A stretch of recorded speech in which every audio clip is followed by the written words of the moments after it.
the world's largest outdoor cocktail party. That's right. That's what I'm calling it. That's what it is. And that's why it's one of the best rivalries in college football. It's 50-50 in Jacksonville.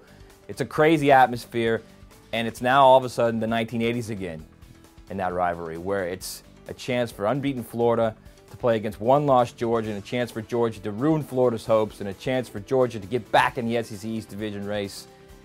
And I just like the Gators. For the first time this year, I've been picking against them all year, and I'm starting to now finally see the light. This team plays defense. They get in your head. They get on offense. They grind you down.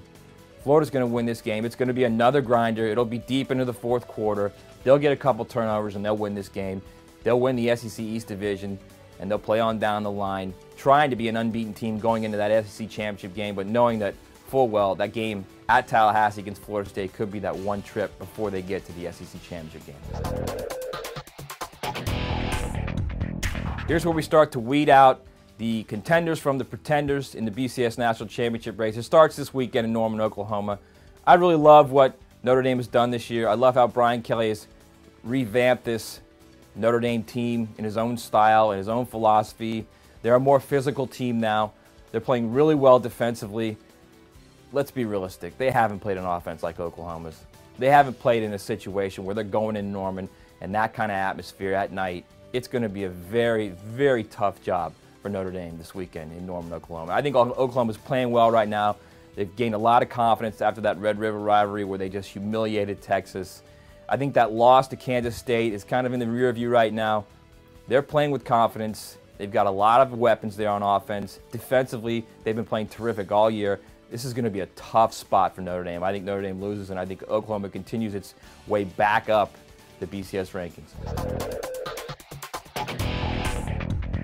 You know, we all talk about Mississippi State and how they haven't played anyone and how this will be their first chance to go against the big boys. The reality is Alabama hasn't played anyone either.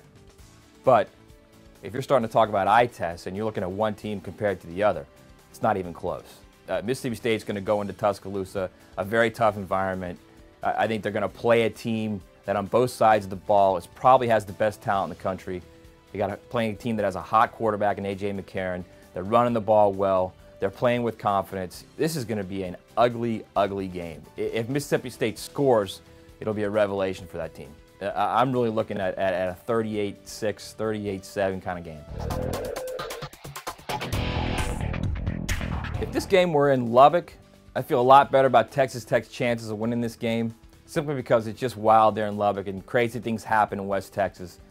But you're looking at Kansas State playing with confidence at home. They just went to West Virginia, won at West Virginia. The last month, they went to Norman, won in Oklahoma. This is a team that's battle-tested right now. Texas Tech, very good on offense with Seth Daggy. They can throw it around. I think defensively much better than last year, but they're not ready for this type of game. They're not ready to go on the road and win a big game like this. They're probably a year away from that.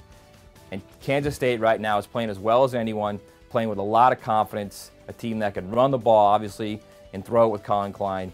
A very good team. Kansas State keeps winning.